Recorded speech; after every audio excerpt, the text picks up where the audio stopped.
స్వాతంత్ర సమరయోధులు భారతదేశంలో మొట్టమొదటిసారిగా బ్రిటిష్ ప్రభుత్వంతో యుద్ధము చేసిన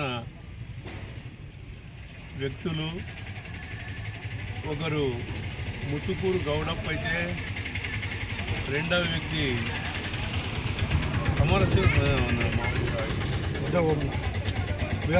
ఉయ్యాలవాడ నరసింహారెడ్డి అయితే ఆయనకు సహచరుడుగా ఉన్న వడ్డే ఓబన్న జయంతిని ఈరోజు రాష్ట్ర ప్రభుత్వము రాష్ట్ర పండుగగా అధికారికంగా ప్రకటించింది.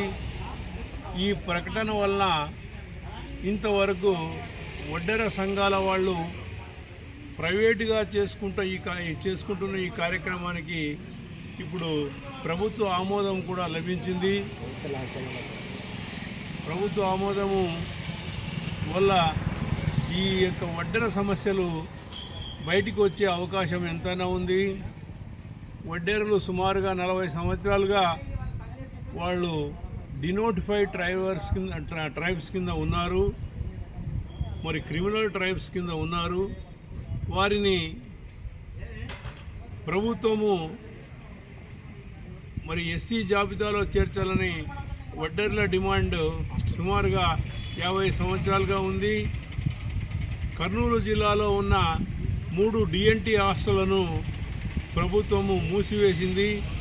వాటిని వెంటనే తెరిపించాల్సిందిగా కర్నూలు జిల్లా తరపు నుంచి మేము డిమాండ్ చేస్తున్నాము. మరియు వడ్డెర్లో శ్రామికులు బండలను పిండి చేసి మరి వచ్చిన చిన్న చిన్న రాళ్లతో దేవాలయాలు అయితేనేమి, రోడ్ల కంకర్లు తయారు చేయడం అయితేనేమి, మరి వసతి గృహాలను నిర్మించడం అయితేనేమి, ప్రైవేటు గృహాలను నిర్మించడం అయితేనేమి, వీళ్ళ యొక్క శ్రమ చాలా గొప్పది.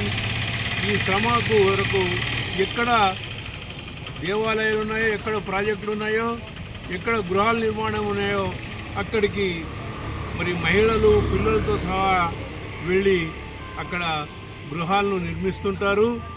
అందువల్ల పిల్లల యొక్క చదువులు మరి వృధా అయిపోయి బాల కార్మికులుగా ఎక్కువ మంది వడ్డెర్లు ఉండే అవకాశం ఉంది. కాబట్టి వారికి మంచి సౌకర్యాలు కల్పించాల్సిందిగా ఈ సందర్భంగా డిమాండ్ చేస్తున్నాము. మైన్స్లో వడ్డెర్లకు కూడా ఒక 20% రిజర్వేషన్ ఏర్పాటు చేయాలా. ఎందుకంటే గౌడ్లకు బ్రాందీ షాపుల్లో 20% ఏ విధంగా రిజర్వేషన్ ఏర్పాటు చేశారో అలాగే వడ్డెర్లకు కూడా మైన్స్, క్వారీలు, తర్వాత ప్రాజెక్టులు, మరి రోడ్ల నిర్మాణంలో కూడా ప్రభుత్వము రిజర్వేషన్లు ఏర్పాటు చేయాలా అని మేము డిమాండ్ చేస్తున్నాము. వడ్డేర్ల యొక్క కృషి చాలా గొప్పది. వాళ్ళకు చదువును బాగా నేర్పించాలా పిల్లలకు. అందుకోసం హాస్టళ్లను తెరిపించాలా. తెరిపించేసి వాళ్ళ యొక్క విద్యను ప్రోత్సహించాల్సిందిగా కోరుతున్నాము. ఈ రోజుల్లో వడ్డేర్లు సమస్యల్లో కూరుకొని పోయారు. వాటన్నిటినీ కూడా ప్రభుత్వము తొలగించాల్సిందిగా మేము డిమాండ్ చేస్తున్నాం. నా పేరు నక్కలమిట్ట శ్రీనివాసులు, జాతీయ బీసీ సంక్షేమ సంఘము ప్రధాన కార్యదర్శి.